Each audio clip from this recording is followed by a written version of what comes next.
Hello and welcome back to the Mic Check Show.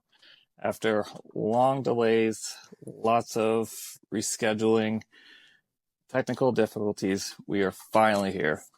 Today's guest, the one and only Cameron MacPherson. Hey, hey. Did I get that right, MacPherson? Yeah, you got it right. Yes! Of course, me being notorious with terrible pronunciations of names. Finally get one right. Yeah. Okay, how's it going? Oh, it's good, man. Just finished a long day of work. On short change now, so this is kind of the night that we try to stay up as late as we can. So why not have a fun time and talk to the man with the mic. There we go. Yeah, I've been there before. We do like days to nights. It's just the worst. Yeah. You're pretty much just like peeling your eyes open. Oh my God. First night shift is always the worst. Oh yeah, it really is. You pretty much live off of caffeine at that point. Yeah. Not many people realize how much like coffee, energy drinks, even the caffeine pills, how much all the night workers are surviving on. I know, right? Yeah. I noticed after a while it doesn't really work. Has that happened to you? Yes and no. So I go on these like weird like spikes of like heavy caffeine amounts to all of a sudden, like, for no reason there's no caffeine. Yeah.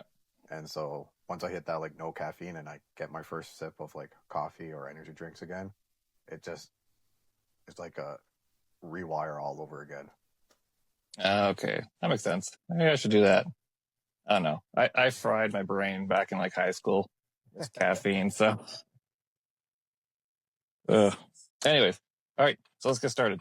You started your career in Newfoundland. What's it like playing football in a small province? Sorry, I don't know what happened connection with you or me. I'll You're get asking how was it in Newfoundland? Yeah, just like playing football in a small province.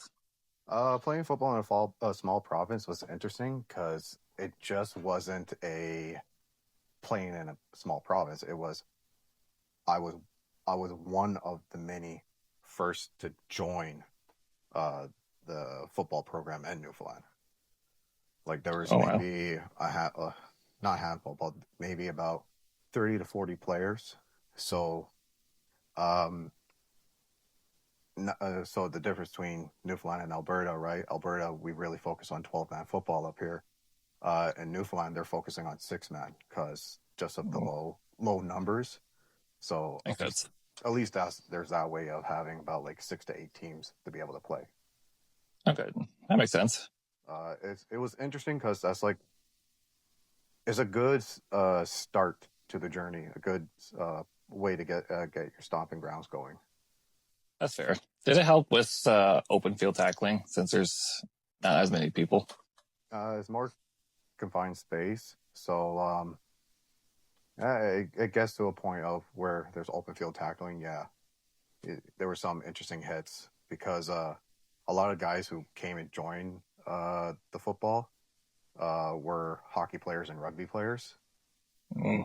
I was one of the oddballs where I was a soccer and competitive swimmer. Okay, totally left field there.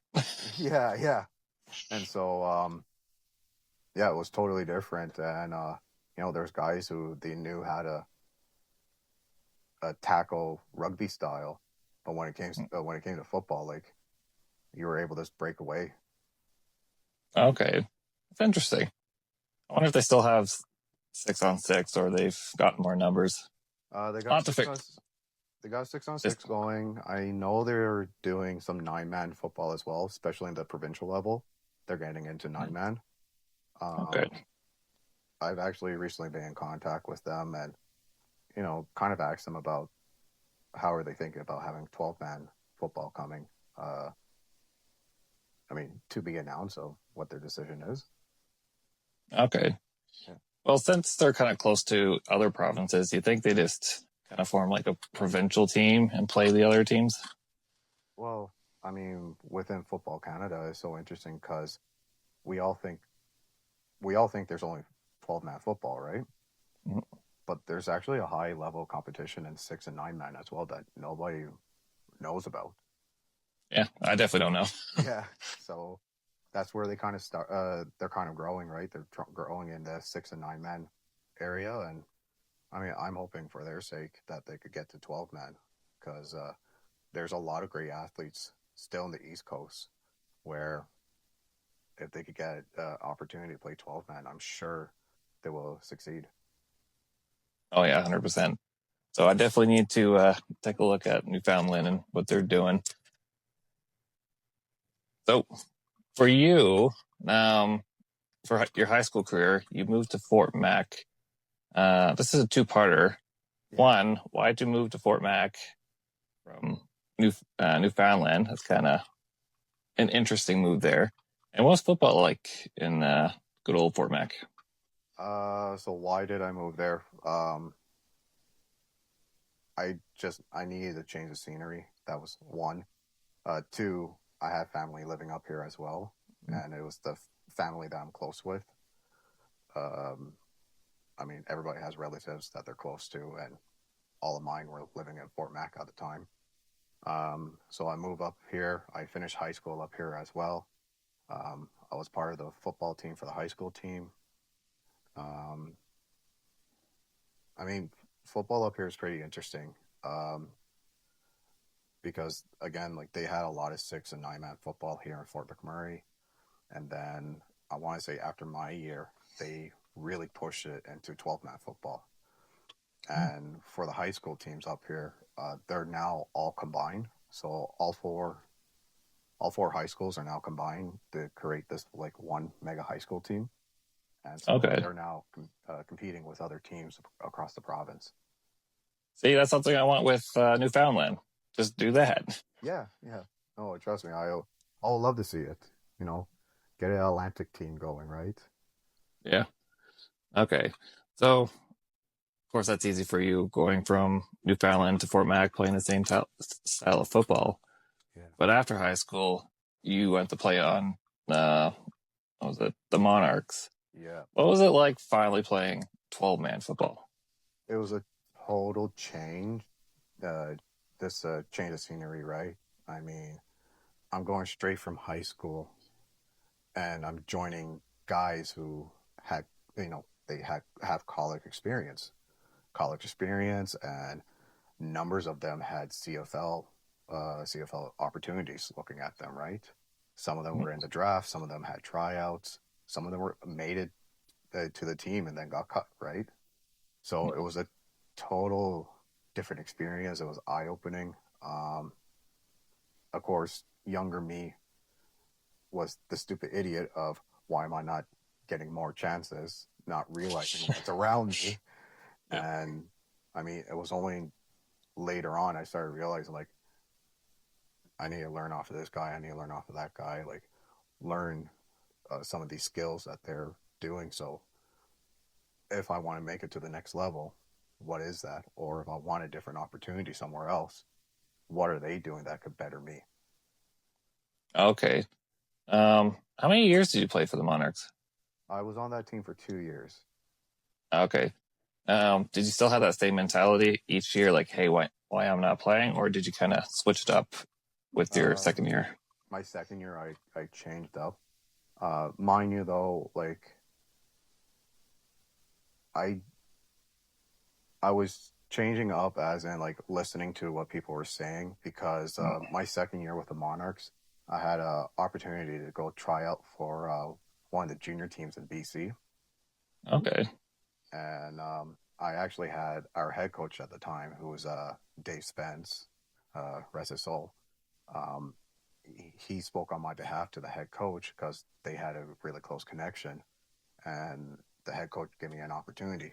And unfortunately, at that tryout, the second day, I blew out my ACL.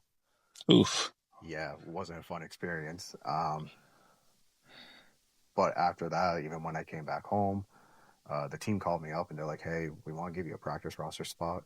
We see you got, the heart for it. You want it.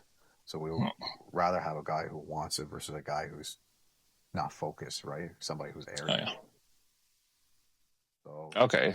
yeah, So they let you be on the practice squad. they invited me. I didn't take it because Okay. they wanted me to move to BC, and I didn't know how long the um, the wait list was for the surgery. Yeah, I was gonna Uh, say, I don't think they will want you to go onto the practice field with a torn ACL. no. So I had to decline it, right? Like they gave me a week to think about it, but they said Okay. the sooner the better because they had other kids that they would like to give an opportunity if it's not me. Okay.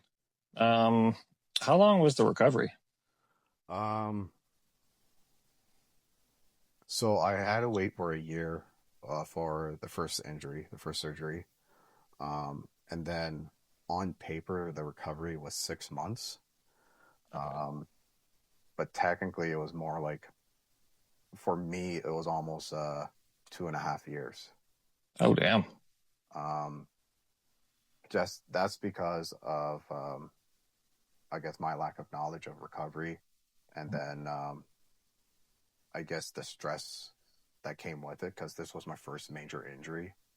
I've never snapped a ligament before or torn muscles, and so I mean, most athletes who once they tear something like this, especially when they're in their like late early 20s, right? Their first major injuries, they kind of get scared and they're nervous, right?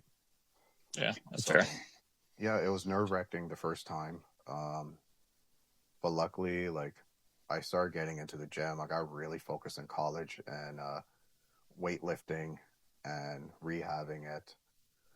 Started training with many different athletes, guys who were on the football, not football, on the baseball and rugby team at my college. I was training with them at the gym, following what they were doing, learning off of them. And then coming to the end of um, my college time, right? Um, I moved to a different gym and I started training with professional bodybuilders, and started training with guys who were in pro wrestling as well. They were, and like when I mean pro wrestling, I mean they're on places like Ring of Honor. They've been to Mexico, to Japan, China. So Damn. yeah, so I started training with them, and I mean physique wise, I had a great, I got really big and jack. Yeah. Um, so I got my confidence back from that.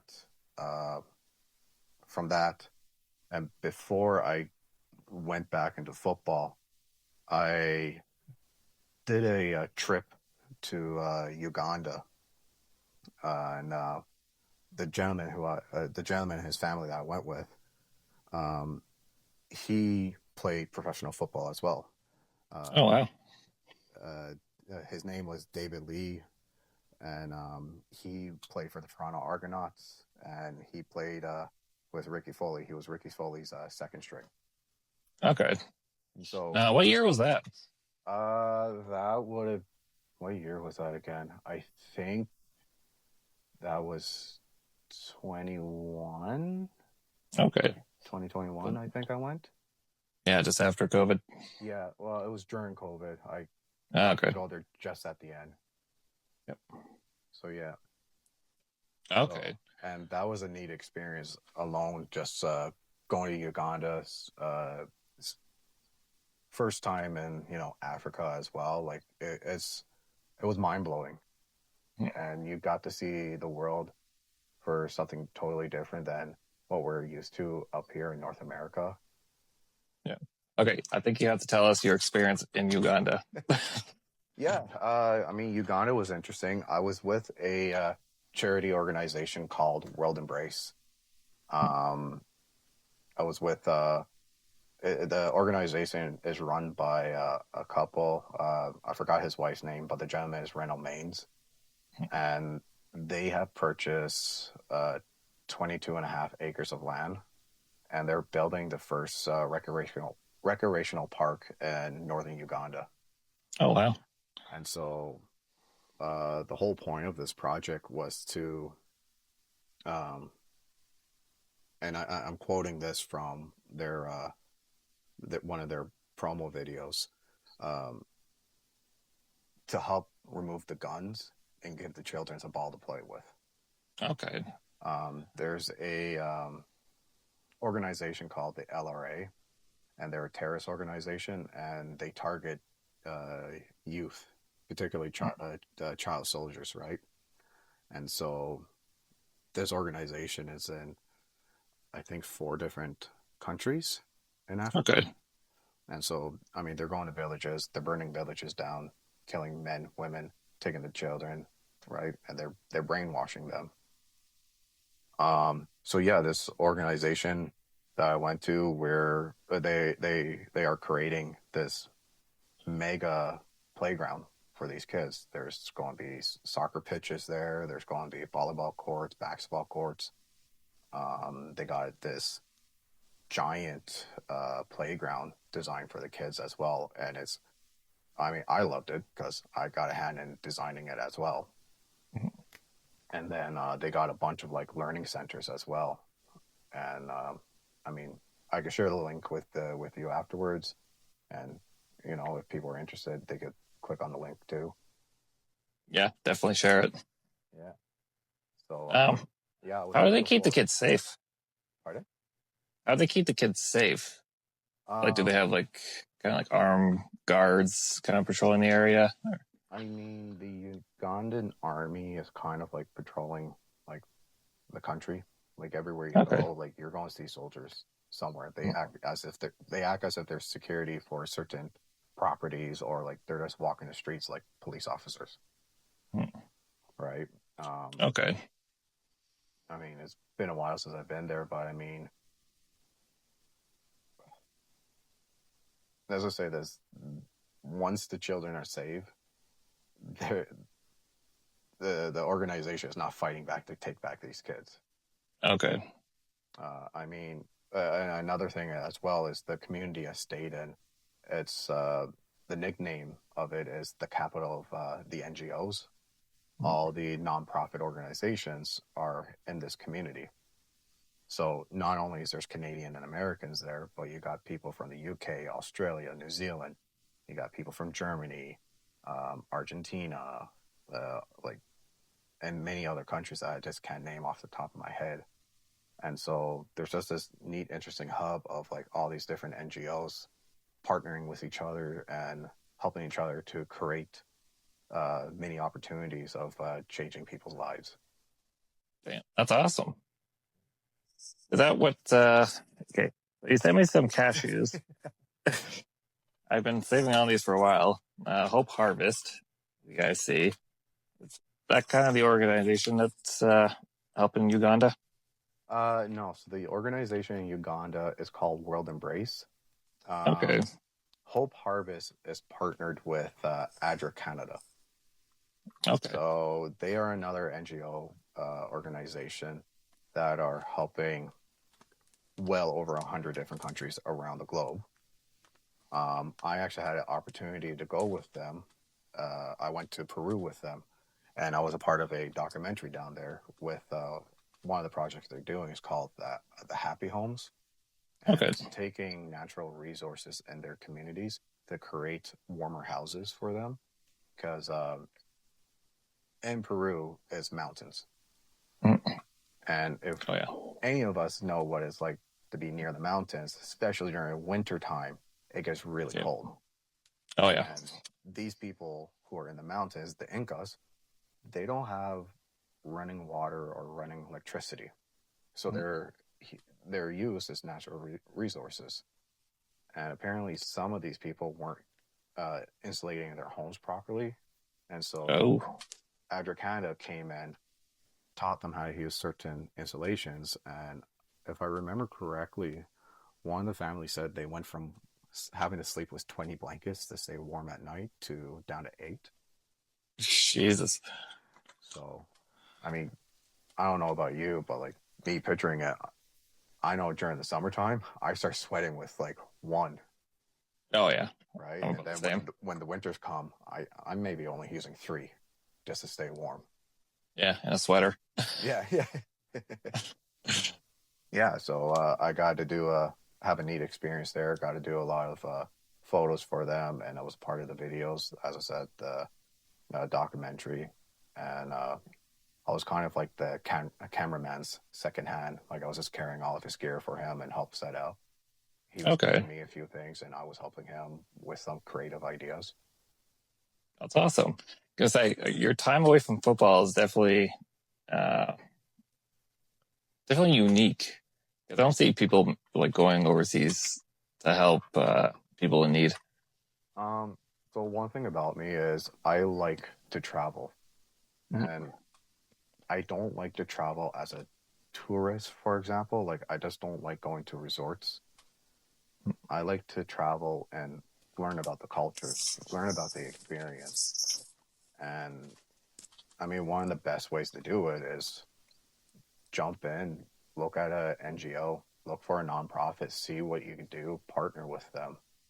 Um, I know right now both organizations they're speaking with me, and they will. I kind of give them the idea of there's going to be a couple of football guys that want to come down and you know be a part of it, do some sports camps or so. And so, I mean, they're on board for it. One of them, ADRA Canada, is actually on his way to go to Peru again, and they're going to be they're either continuing the Happy Homes project or they're going to be starting something new. Okay. Yeah. Um, do they pay for your flights and kind of food and everything, or is that like all out of pocket for you? So that was out of pocket. So that was me doing fundraising for that, Mhm. creating GoFundMe project, uh, creating videos just to get people's attention, so I could get some form of donations. Because of partnering with these organizations as well, every time somebody donated on the behalf of me, they got tax receipts, and so they're able Okay. to write it off, right? Um, but I mean, that's not the excuse of why to go with a nonprofit is to get your trips Yeah, paid off. true. But I mean, between saving monies, getting donations, doing fundraising projects, um, I mean, there was a lot of work to go into it. Um, but yes, you got these cashews, and these cashews are not coming from Peru. They're actually Okay. coming from Ghana, and Okay. these are Pretty from. good. I'm glad you like them. I had them too, and they're amazing. I actually got a bag here still. Um, yeah, so these are actually coming straight from the Ghana farms, and they're partnered with ADRA Canada, and all the profits that are purchased with Hopes for Harvest, they go straight back to the project. They go back to the farmers in Ghana, and so amazing experience. And I mean, I can share the link for this one too. Of course, you have to do that. Right. Um, have you been talking to any AFL teams on seeing if people are interested in helping? Um, so yes, I was. Unfortunately, though, I'm no longer with this organization. I mean, if they're still interested of partnering with this project or partnering with any project, I'm more than happy to hear from them. And that team will be the Coal Lake Fighter Jets. Um, I did want to present something to the AFL board about potentially doing some type of sports camp overseas. Mhm. Um, I'm speaking quite a bit about Uganda and Peru, but I also got connections in Belize as well, as I've done 2 trips down there. And even the gentleman in Belize, he's very interested of having a sports camp down there. Okay. Yeah, that'd be awesome. There is plenty of young guys in our league that could potentially go. So who knows? Hopefully you can get this set up. Yeah, I mean, hey, the board just has to reach out to me, or any team just needs to reach out to me, and we could make our own little project. Exactly. I say it's not hard to find you. No, it's not. No. Okay. That's awesome. So getting back to football, when you came back to it, was it with the GTA Ulsters? Yes, it was with the GTA All Stars. So I was in contact with Dave Cuff, who was at the time was part of GTA, and the reason why I was in contact with him was because there was a lot of people from the Monarchs that told me like, hey man, if you want to learn football, that's the guy to learn it off of. So like, oh, okay. So I reach out to him. I was like, hey man, like, what's the chance that I could join GTA? Told me to contact Didi, and so I contacted him. The guy was like, yeah. He was like, go for it. I got the green lights. I joined, and then right in the first game of my return, my right ACL blew. Ah, Jesus. So That's yeah, terrible luck. yeah, no. So yeah, that kind of ruined my chances there. But for some odd reason, my recovery process in Toronto was like 10 times faster than my first injury. That's good. Yeah, got in. Luckily, I've had great doctors, great surgeons work on my knees. My left knee was worked on with the ACL specialist for at the time the Edmonton Eskimos and who are now the Elks, and as well as the Edmonton Oilers. That gentleman worked on my left, and on my right it was the Toronto Blue Jays doctor. Damn. Is it safe to say that you should stay in Alberta? Because it seems like any other province you play in, you tear your ACL. I mean, hey, maybe. Uh, it seems like it so far. Since I've been back, it's I was playing with the Jets for 2 years, and I mean, I haven't torn anything. Mind Yeah, so uh, mind you, though, my first season wasn't the best season for me. This a lot of sore muscles, a lot of tightness. You could tell uh, just lifting heavy weights and training as a bodybuilder is not the best transition into football. oh yeah, 100%. But the following year, I got more involved. I was more involved with the special teams in the second season, which I'm quite happy about.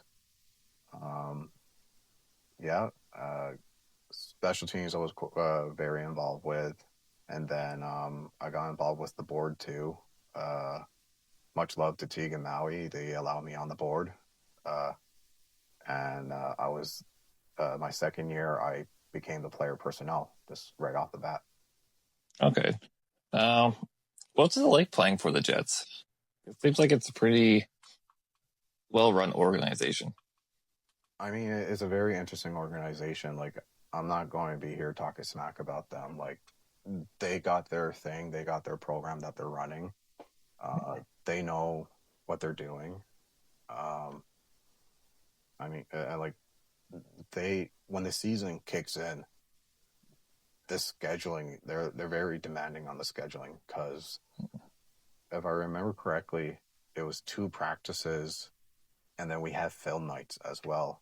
And I mean, learning off of a guy like Teague Sherman, that's like watching a chess master play. He because like he breaks down films, he breaks down video, like every action of what's going on, and then he says, then he critiques everybody, and he says this. He was like, if you want to fix this problem, you're going to be shooting through this gap, or you're going to be dropping back. He would share like signals that you're looking for, right? Just people's behaviors on the field, and Okay. so it was a very unique experience to be on that team. Okay. What's the community like? Like, are they like all in on the Jets? When I was there, yeah, like a lot of people was so in. It was especially my second year. Like we had a different attitude. We were very confident in ourselves, but we were also ready to like we wanted the ball out that year. And the people who myself and other members recruited onto that team, they were ball hungry too. Like they wanted to be competitive. They just didn't want to be sitting on the bench not doing nothing. They wanted the competition. They wanted to uh, basically be the change on that team. Okay. Yeah, that's awesome. This could be interesting this weekend. Yeah, Them playing the Gators. yeah. I mean, I can't speak about them this year. I whatever happens for them. Best of luck. Uh, I mean, again, there's no hate, there's no love. My bad. There's no hate, there's no lost love. Just neutral. Yeah, it's just, you guys got to do your thing. You got to focus. And I mean, best of luck to all the guys there right now. Yeah, because say they're still your boys at the end of the day. Yeah, I have quite a bit of them are still my boys. There's a few of them where um, you had to close the door. You got to a crossroad, and certain things had to stop just based on behaviors or actions that they were doing. Uh, Either if it was on the field or off the field problems. And so I just, as I said, it gets to a point where it's just like enough is enough, and you got to remove yourself from negativity. Yeah, that's fair. Yeah, you guys, you have to do what's best for you. Yeah. Um, okay, to lighten things up now, funny stories. I love a good funny story. Do you have any from your career on or off? I mean, I was actually thinking about it, but I mean, like, yes and no. Um, I mean, stupidity things on my behalf of the after parties that you're going out, you're partying with the boys after the game. Hmm. Just stupid things happen where you think you're talking to this one person, and the next thing the lights come on, you're like, that's not who I thought you were. Jeez. Um, but I mean, like funny stories of witnessing what some of the other teammates were doing in the hotels, and I'm not going to say it because it's rated R. Going to keep it PG on your show tonight. Okay, I'm gonna say it's your episode. You can Yeah. keep it So any way you want. I mean, it was interesting. I mean, I still see the guy up here in town, so not going to throw his name on under the bus, right? But That's fair. again, Okay, what just wild about? nights. Okay, I'm gonna switch it up. What about a great memory you've had? Great memory that I had. Um, Putting you on the spot here. yeah, I mean, a great memory that I had was definitely the year with the Monarchs, my first season, right? Um, we so the beginning of the story is it was 2016. Yeah, 2016. It was the year of the mega forest fire in Fort McMurray, and that was the year that everyone was evacuated, and that was the year where we were all deciding like, what do we want to do? Um, Jesse Maddox and Dave Spence, they did a great job of organizing it and getting us the opportunity to continue playing. They actually did like a mini team meeting, just our Facebook chat group we had, and they're like, who's in, who's out, and if I remember correctly, there was only one person said that they were out, and then the rest of the roster was all in, and so they got down to business. Our home games were played in Edmonton. There's teams that reach out and was helping us out to make sure we still had a season to be able to compete in. Um, and if I remember correctly, that was the year we went undefeated.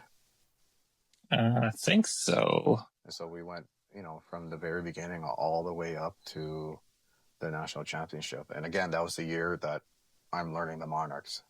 I'm learning the 12-man football. I'm learning, you know, I'm the young fool not realizing what's going on to at the very end of it, just now I see what's going on. I need to start focusing. I need to start seeing who to learn off of now.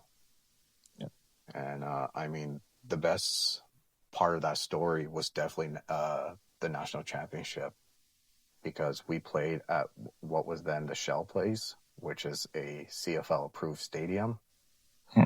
And that place was packed. The entire town of Fort McMurray came out, and I mean the stands were packed. I think people were even standing on like the balcony and in the box offices as well. Like people were just cramming in. It was crazy. Um, but one of the great things with the Monarchs Nation was especially our playoffs and championship games. The community pulls up, and they come out. That's awesome. Speaking of that, do you think the Monarchs are going to make a comeback? To be announced. It feels like they're coming back. There's getting like kind of momentum vibe from them. So I mean, I'll put it as this. When I moved back to Fort McMurray, I don't know why. The moment people saw my face, they're like, "The Monarchs are back." I don't know why. I never pictured myself being the guy who will somehow bring back the team. But there's a group of us that we are talking, and we will like the opportunity for the team to come back. It's just about the commitment levels. Okay. Fort McMurray is interesting in a way of this town lives on shift work. Yeah, that's So fair. if either working 6 to 6, 7 to 7, 14 and 7, like it's just everybody's on shift. So when it comes to scheduling organizing sports, when it comes to football, rugby, baseball, basketball, hockey, like you gotta look at, okay, we're gonna have this many people week 1, but week 2 we're gonna be missing half of the squad. Yeah. So it's just interesting in that way, and it, you know, when people come straight out of high school, they're just jumping on the shift work. Yeah, which makes sense. Well, I hope they come back because it doesn't feel the same without the Monarchs. Oddly, yeah, I agree. I agree with you. But also doesn't it feels strange not having so many teams that the AFL used to have. Like, Yeah, if I remember correctly, there was one point where we're up to like 8 teams in a regular season, I believe so. Let's right? see. I mean, Edmonton Oh, has gone yeah. through. Edmonton has gone through like a handful of teams. Yeah, they're always up and down with teams. Yeah, but But who knows? who knows? I mean, who knows? Maybe Lethbridge or Medicine Hat needs to come and jumping on the cycle, right? Like jump in and see how it goes down there. Yeah, that'll be interesting. Right now, I'm gonna say no, just because I'm sick of those two towns. Because I've been into Lethbridge the past 2 days. Then driving through that monsoon earlier today. Nah, I mean, But I imagine Airdrie won't make a comeback. no, I don't think so. Because it feels like the well, the Wolfpack definitely benefited from Airdrie folding. But yeah, it feels like Lethbridge, Medicine Hat, or Edmonton. Well, Fort Mac too, Always throw Formac in there. of course. Yeah, but no, I agree with you. Definitely Edmonton too. Like that would be such an interesting thing to see again, because I know a lot of my past teammates. They're all coming from Edmonton, and they're currently playing for Cold Lake because that's the closest team to them. Yeah, that's fair. So yeah, So safe to say Cold Lake wouldn't want a team in Edmonton. But Edmonton's a big hub for football. it is a big hub. So, and that's just why I'm curious of why we can't keep a team in Edmonton. I think it's because of management. It's usually poor management that kind of sinks it. Yeah, I mean, That's my theory, though. yeah, I'm not disagree with you on that. Yeah, but we'll see. Alrighty. So we're coming up to the end of the show. Before we go, CFL, clearly, Toronto's your team. Oh, 100%. How do you think they're going to do this year? I don't know yet. Does it all depend on Chad Kelly? Between him, but like one thing I know is about the Argos is by the time week 4 comes around, you're able to tell where they're going to be. If they're going to be a force in the playoffs or they're not even going to make it round 1. Okay. Yeah. I guess we'll find out. I don't know what it is, but especially when you go to the live games, for the Argos, you could tell pretty much right off the bat, like if it's going to be a good game or they're just going to, shit the bed. Oh yeah. Yeah, Have you been to BMO Field? yeah. I've went there 5 times, Yeah, it's pretty nice. and I mean, BMO Field is unique, is awesome. Uh, but I got a chance last summer to go to my first Edmonton versus Calgary game, Okay. and I can tell you that atmosphere, untouchable. Uh, it definitely beats the BMO Fields Oh atmosphere. yeah, that's true. Yeah, it was crazy. I never seen a place so packed. Yeah, I went on a little CFL run just to get a feel for every stadium. Unfortunately, I couldn't go to BC or Hamilton because I ran out of money. But yeah, you notice it between Saskatchewan and Winnipeg to like Toronto. Like the atmosphere is so different. Yeah, I feel like the more prairie teams, they have like by far their atmospheres are 10 times better. Um, yeah, Well, I got nothing else to do. pretty much. I mean, Winnipeg got the Jets now, Yeah, true. but But yeah, their stadiums are amazing. yeah, and I think the reason why the Argos are having such a hard time just to even pack their stadium is just because of all the other options that are there. Yeah, that's fair. Uh, because I mean, like you got the concerts that are constantly going all summer long.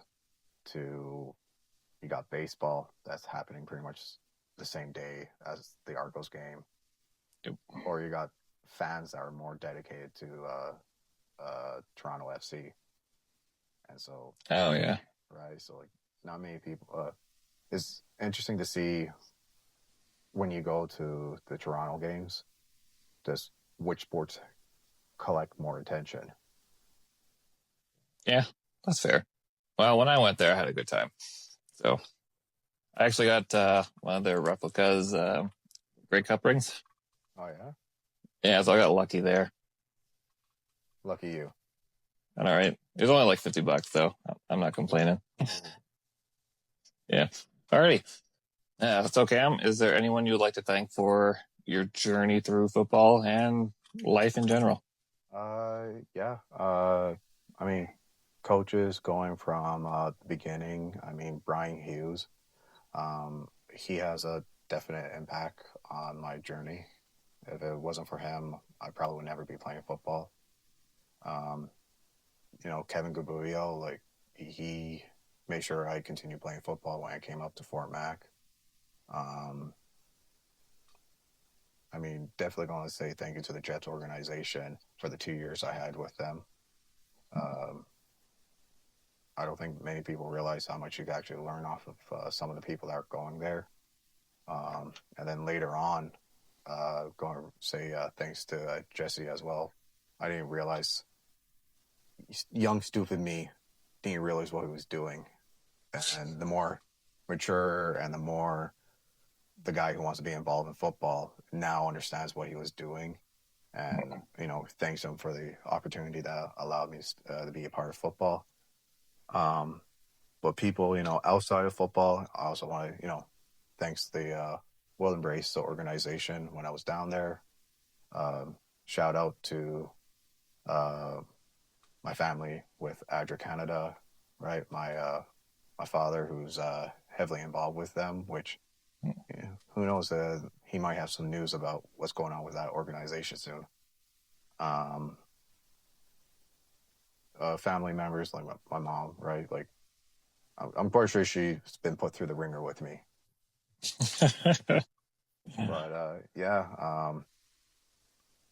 and then all the boys that continued encouraging me to be involved with the sports. Trey, Dalton, um, D'Angelo, right? Like these guys have encouraged me to keep on pursuing the game, and yeah, even Quincy and Tay Tay, those guys really, uh, they're really trying to get me to come back. That's awesome. Speaking of which, do you plan on playing in the AFL this season? Or is that a surprise? To be determined. I will say Oh. this: there may be a team or two that are currently speaking with me, and we may see what happens this weekend. Okay. I'm definitely excited to find out what happens. Alrighty. Maybe I do play for a team, or maybe I'm just taking the year off. That's fair. I guess we'll find out. Yeah. All right.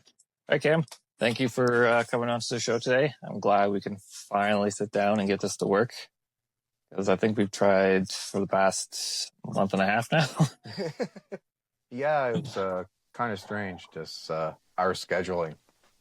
As you said at the beginning, we had to reschedule either on your side or my side, and then seems like technology didn't want to work with us. Yeah. Or the one day we just completely forgot. Yeah. I think we both made our sleep that day. I think so. Alrighty. Okay, everyone. Thank you for watching and listening. Of course, check out the links down below. Also, my merch. If you're interested, just DM me. And yeah, excited for the week. That's the AFL this week. Jets, Gators. Who's the other one? Isn't it like Wolf? No, Wolfpack's on a bye. I can't remember. Do you know who it is? I only know right now the Jets and Gators, because that's going to be a pretty exciting game. Geez, I'm the media guy and I forgot. Oh no. It is the Wolfpack and Cowboys. I can't believe I forgot. I promoted their new jerseys. Oh my god. Those on white. That's a interesting look. Yeah. Do not picture them to go with a all white uniform. All right. I like them. One of the guys was thinking of purple on yellow. I'm like, no, that doesn't work for the pack. I don't see that working at all. All right. But anyways. Okay. Thank you for watching. So, Mike, checking out.